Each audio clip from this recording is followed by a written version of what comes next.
சந்தோஷம். எதிர்மறை எண்ணங்களோடு நீங்கள் போராடினால் எதிர்மறை விளைவுதான் விளையும். அதுவும் நம்பிக்கையோடு நேர்மறை எண்ணங்கள் மனதில் தூவிக்கொண்டால் நிச்சயமாக 100% நடக்கும். நம்பிக்கை என்பது இந்த நேர்மறை எண்ணங்களுக்கு மிக முக்கியம் என்கிறார்கள். அதன் அடிப்படையில் ஒரு கதையை உங்களோடு பகிர்ந்து கொள்ள ஆசைப்படுகின்றேன். ஒரு முறை ஒரு அரசர் எதிர்நாட்டு அரசருடைய படையை அபகரிக்க திட்டமிடுகிறார். அதன் அடிப்படையில் போர் வீரர்களை தயார் செய்து கொண்டிருக்கின்றார். தயார் செய்து கொண்டிருக்கும் போது அங்கிருந்து ஒரு சொல்கிறார், அரசரே, அந்த எதிர்நாட்டு அரசருடைய படைபலம் அதிகமாக இருக்கின்றது. அதில் 1000 பேர் இருக்கிறார்கள், நம்மிடம் வெறும் 100 பேர் மட்டும் இருக்கிறார்கள்.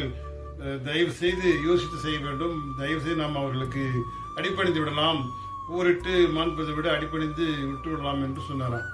உடனே அரசர் சொன்னாராம், சரி, நீ சொல்வதும் சரி, நம்மிடம் 100 பேர் இருக்கிறார்கள், அவர்களிடம் 1000 பேர் இருக்கிறார்கள். இந்த விஷயத்தை நாம் அம்மன் கோயில் போட்டுவிட்டு அம்மன் கிட்ட ஒரு உத்தரவு வாங்கி கொள்ளலாம். அம்மன் உத்தரவு கொடுத்தால் தகுந்த மாதிரி நடந்து கொள்ளலாம்.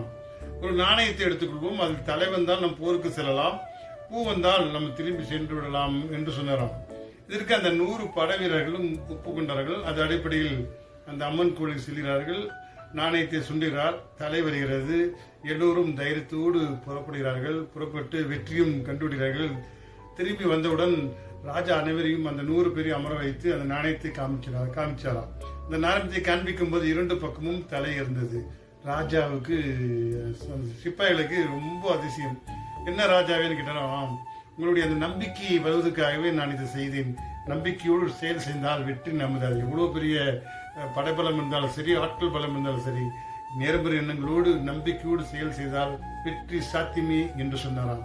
அதற்கு பிறகு மகிழ்ச்சியோடு இந்த நாட்டை அபகரித்து சிறப்பாக வாழ்ந்தார்களாம். சில நேரங்களில் எதிர்மறை எண்ணங்களை தவிர்த்து நேர்மறை எண்ணங்களோடு நம்பிக்கையும் தூவி விடுங்கள். வெற்றி நமது. சந்தோஷம்.